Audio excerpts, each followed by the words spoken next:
The Seadogs podcast, all things Scarborough Athletic FC. Hi there, welcome to episode 58 of the Seadogs podcast, all things Scarborough Athletic FC, hosted by me, Paddy Billington, and brought to you by This Is The Coast, the local commercial radio station for the Yorkshire coast and the radio station that brings you full match commentary of every home and away game in the National League North 2025-26 season on our This Is The Coast extra service. Well, coming up in this episode, we speak to Kieran Weledji, who is about to hit the 200 appearances milestone. He's actually neck and neck in terms of appearances with Captain Will Thornton. So these two guys have been here for years now, and in fact they're right at the top, very close to the top of the charts when it comes to players for Scarborough Athletic who've made the most appearances. So certainly part of the furniture at the football club. So a real in-depth chat with Kieran Weledji to come. We'll be talking all sorts, including the amazing start to the season and lots of other stuff as well, including the influence Boro boss Jono has had on Kieran and other players in the Scarborough squad as well. And who'd have thought that 8 games into the league season we'd have won all 4 at our temporary home of the Mounting System Stadium at Queensgate in Brid, and a great away form as well, winning 1, drawing 2 and losing only the once. 3rd position, 17 points on the board. We'll also look ahead to this weekend's FA Cup tie and the next home match as well. All on episode 58 of the Seadogs podcast. By the way, last episode, which was a while ago now, to be honest, has had over 8,000 downloads, which is just phenomenal. So lots of people finding a lot of interest in these podcasts and, of course, Scarborough Athletic FC. Kieran Weledji, welcome to the Seadogs podcast. I've known worse starts to a season. Absolutely amazing. Yeah, thanks for having me, mate. Yeah, it's been a very good start, especially with everything that's been going on. I mean, obviously our pitch getting done, and obviously a lot of people on the outside thinking we weren't going to start off as well as we have done. I mean, yeah, we've started well, but it's a long season, and I think the lads are just getting their head down and just taking it game by game. Now, if I'm right, and I need Mr. Adamson for this really, but I think you must be on about 197 appearances for Scarborough. Are you counting it? Are you aware of when you hit the 200 mark? Yes, he mentioned it to us after a game. Me and Will were speaking to him because I think me and Will are on literally similar appearances. So yeah, I think in a couple of games time, I think it'll be our 200th. So, which is a great achievement for personally, and yeah, for the club as well. Yeah, definitely. When you arrived at Scarborough Athletic, obviously you don't know how it is going to go, but here we are, years later, hundreds of appearances later, and so much success for the club in that time. You've been a real part of the furniture now. That's the dream, really, isn't it? I mean, you don't necessarily know how many games you're gonna play. Players come in, players leave, etc. So yeah, it's definitely an honour to rack up all those appearances. And be part of the story as we've come up. But yeah, like I said, it's testament to the boys as well, and the gaffer as well, helped me become a bit of a better player, and yeah, great achievement for myself. We didn't really know how this season was going to start off really with the off the field issues and having to play at Bridlington Town, and for you personally and others in the team, it's even further to travel for a home game, isn't it? But what a message to send out to the league and even to fans as well who are thinking, shall we make that trip to Bridlington, to be putting in those performances and results this season? Yeah, first and foremost, I'd like to just say that obviously the fans have been excellent. Obviously moving to a different ground. I don't know how many miles away it is from Scarborough, 10, 15 miles away from Scarborough, but it's out of their hands, and the fact that the club been able to go on transport for them, and the fact that they've been able to make their own way there and support us has been great. From a player perspective, it's something that we had a chat about in pre-season, and even obviously back in the last season, and we've kind of stuck together, and our aim is to kind of make our home pitch now, which is Bridlington, a fortress, and make it as difficult as possible for teams to come to. And I think so far that's been the way it's been. So it's a change, it's different, but I think we've got to, and we have done. We've approached it in the best way possible. Yeah, and I never quite know whether it's an advantage or disadvantage, the whole artificial grass, real grass debate. I don't know. Obviously, you get used to your home pitch a little bit more than maybe the opposition because you're playing on it every other week, aren't you? But I suppose it also must be nice just to play on, real grass most of the time as well. I mean, can you make any comparisons? It's difficult. I mean, obviously I'm 30 years old now, so I have a bit of crack with some of the lads and say that, gives me a couple more years in the legs, these grass pitches. But I don't think, from our perspective, I don't think there's too much of a difference. It's nice playing on grass, especially when it gets wet. The ball moves a little bit differently compared to artificial grass. But yeah, I don't think there's too much different. Others might disagree, but I don't think there's that much of a difference. You've got to be careful what you say, haven't you? Because you'll be back on the artificial surface in a year's time, and hopefully a much better artificial surface as well, which would be great. Yeah. So that's what needed to occur, really. Our 4G pitch here was good, but these are a lot better, and obviously Scarborough and everything have recognised that, and hopefully we'll be lucky enough to start off on our new artificial pitch next season, and it'll be a lot better than what it was. Let's talk about the gaffer, Jono Greening, because of course, you've been on that journey with him as well, as he has started his management career. Have you seen him, well, I suppose, adapt as a manager in the last few seasons? And of course, you're going to have to be very careful what you say again, but how have you seen Jono grow as a manager? Yeah, I'm pretty sure he'll listen to this once he's heard that I've been on. But yeah, no, definitely from the beginning, obviously a new manager with a bunch of whole new players. So he's never been a manager before, and two, he's never had to manage a group of players who he's never met before. So I do think he's came on leaps and bounds. I mean, we've been through tough times together, struggling. When we were in the Northern Premier League, there was a point where, I'm sure he doesn't mind me saying this, there was a point where a lot of people were expecting him to go. We weren't getting the results, but he stuck by his team. He stuck by his philosophies all the way. He gives players a lot of confidence and encouragement, especially attacking players, in terms of letting them do what they want. You've seen a lot of players come in, young lads come in who have progressed with us and who have got the moves. So, for example, you've got your Will Jarvises. Then you've got your loans from maybe last season, your Wallies and your Maccas and Reedy and that, and yeah, you've just seen players develop essentially and kick on, which is an important trait as a manager. From a man management point of view, I think he's great with the lads. He's very approachable and relatable in a way. Not playing wise, of course. Obviously, he played in the Prem, but just in terms of as a man. So yeah, he's been brilliant for myself personally. I can honestly say that he's made me into a better player. As I've got older, I feel as if I've got better, and that's partly testament to him and the coaching team as well. So yeah, I'm sure in the future he'll progress higher, hopefully with Scarborough. But yeah, his ambitions, I'm guessing, will be to progress with the leagues with Scarborough, and hopefully he does that. Hopefully, indeed. It's great as a Scarborough lad, born and bred. In fact, I went to the same school as Jono Greening. He was a couple of years above me. Used to see his amazing skills in the playground, actually. You just couldn't get the ball off him at all. You just couldn't get the ball off him. And of course, he has played at that top level. He's often, when I'm doing interviews with him post-match, talking about the next game, saying, just reminding the players to, rest well and eat the right things, drink the right stuff. He's wanting to make it as professional as possible. But of course, the big difficulty is that it is still a part-time club. You've all got your own jobs.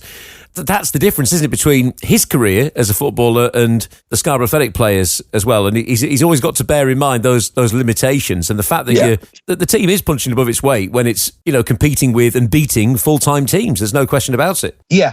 I mean, the gaffer knows that there's a lot of, every single lad in our team will definitely look after themselves off the pitch. We know we're going to come up against tough opposition every game in this league, whether the full-time teams or not. I'd say very good. They've got some very good players.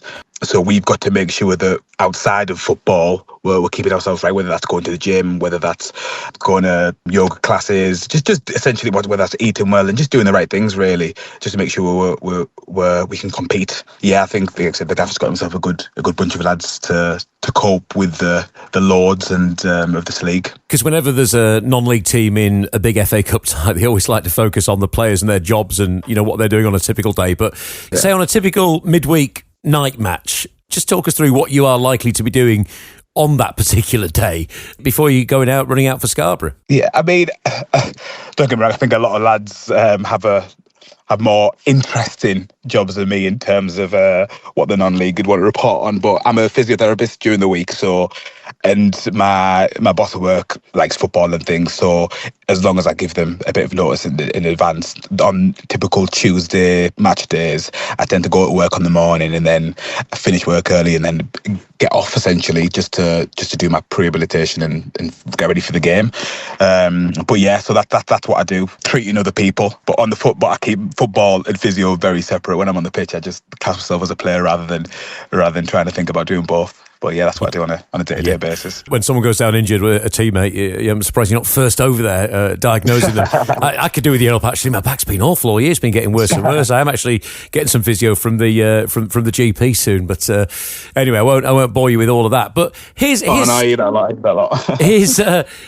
that is interesting to talk about for footballers at this level, and that is the part-time versus full-time, because of course you're right on that borderline there, and opportunities can come along to join a team full-time. Some players obviously will jump at the opportunity, but then they might find a season or two down the line it hasn't quite worked out, and suddenly, they've given up jobs, given up a bit of security, and sort of have to start again. Is it for some players that actually it just suits to be a part-time footballer, trying to achieve as much as possible while still keeping that job, which you will need when the career ends anyway? Yeah, definitely. I mean, I think anyone, say League One and below, after football, you need to have a career. Let's be realistic. But yeah, I think you're right. I think it does suit certain people going to full time. I think if you maybe you're a bit younger, you've still got aspirations to play in the Football League, Championship, Premiership or whatever, definitely snap your hand off to go full time. I think some lads maybe studying, or they've got very good jobs, which might pay more than it does football. So when they come to look to going to full time football, the wage might not marry up, and they might think, actually, no, I think I'll stay part time and carry on with my work, because end of the day, this is going to be my bread and butter going forwards. However, on the flip side of it, don't get me wrong, some lads who are working and have got secure jobs can jump back into full-time football, knowing that, okay, after they've finished football, or if it doesn't work out after the first year or two, they can jump straight back into a job. So, I mean, everyone's different. Everyone's got different roles and responsibilities outside of football. So it can be a difficult decision. It can be a bit of an awkward one, but yeah, I'm sure that everyone knows kind of what path they want to take. There seems to be more and more full-time teams now in National League North, which, but we're doing so well this season. It must give you a little bit of extra pride, a bit of an extra smile on your face when we do get one over a full-time team, knowing that actually they spend all week training for that match that you just beat them in. Yeah, definitely. I mean, when we do go to training, I think we do put a lot of work in. I know the management team and things clip up other teams, what we need to do, where we could hurt teams, what they're good at as well. So we, like I said to you earlier on, we come into games as prepared as we can.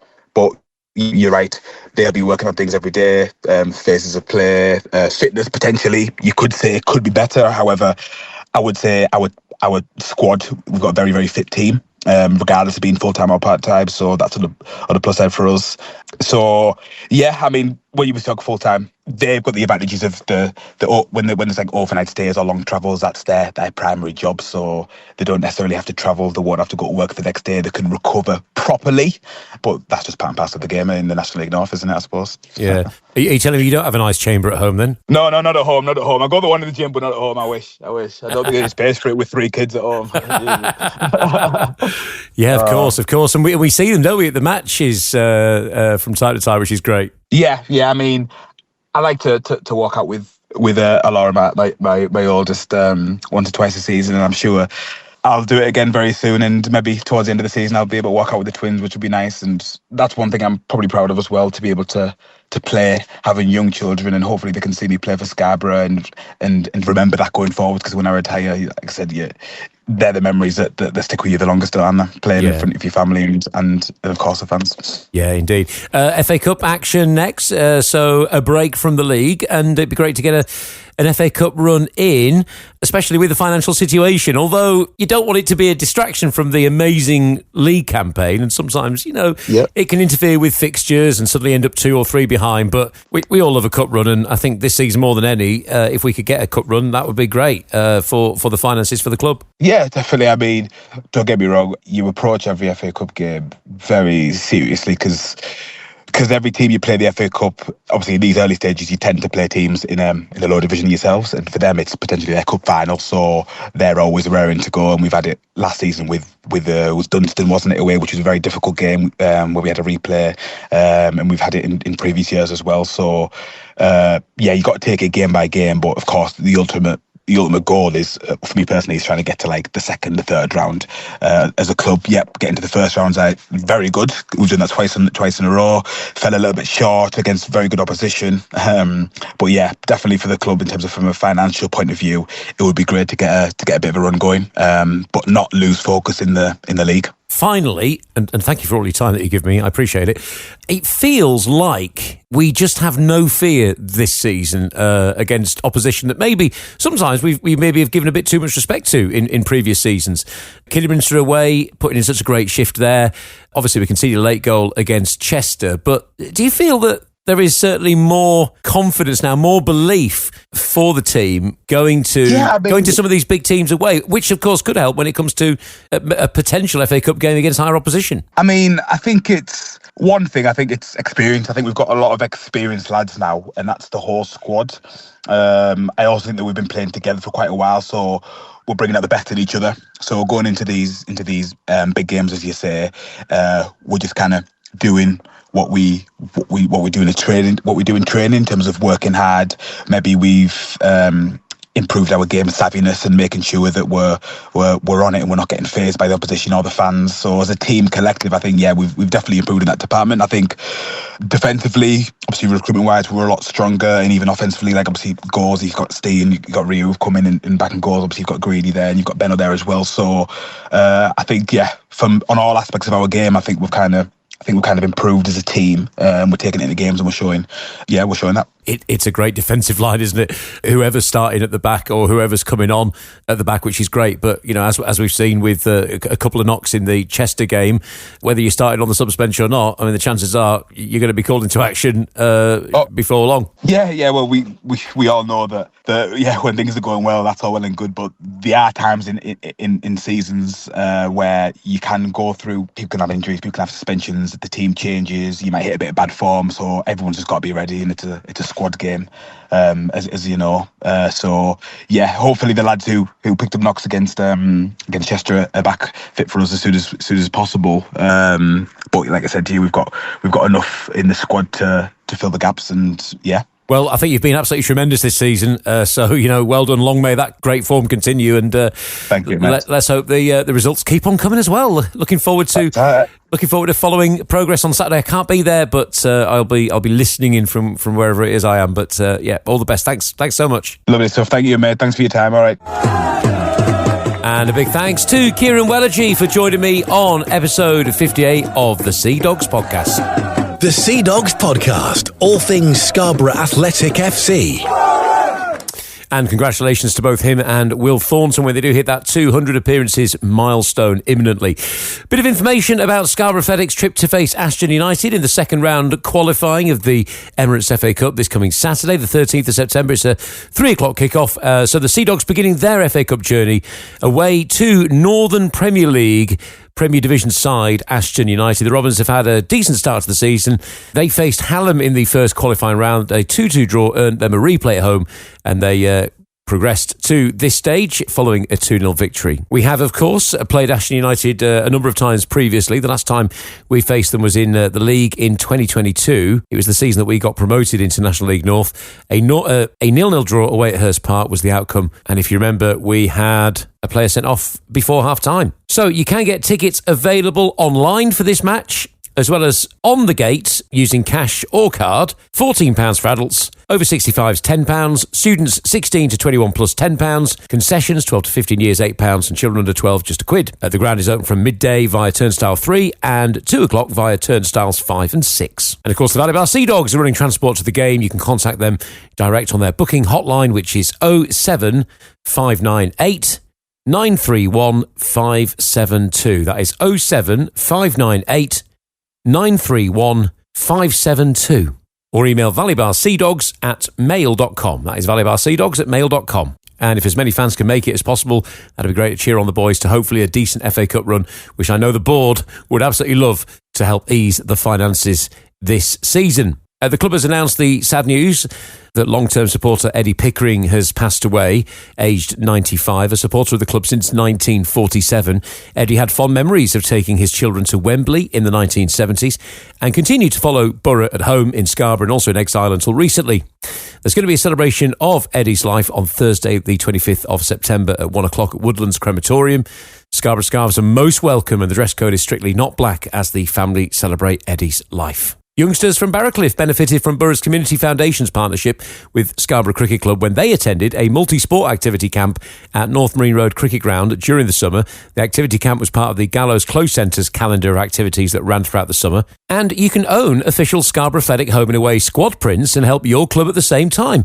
A3 size, £15 each. Every penny goes to the No Battle, No Victory Fund. They look amazing as well. The pre-order deadline is the 12th of September, so not long as we record this episode, and you'll be able to collect it at the next home match, which is versus Oxford City on Saturday, the 20th of September. And if you can't make the game, you can collect from Cresco Marketing just off Hopper Hill Road from the 22nd of September. And finally, well, the club have been putting in some incredible performances and getting some absolutely stunning results so far in the National League North 2025-26 season. Hopefully we've got a cup run to come. If you can get down to the Mounting System Stadium to support the Seadogs, we know crowds are automatically going to be lower. They're hundreds off what they were last season, no doubt because of the travel involved. But it is so important to keep this club going in the right direction and to have something amazing to come back to Scarborough to next season, that as many people as possible get down to Bridlington to watch those home games. So please,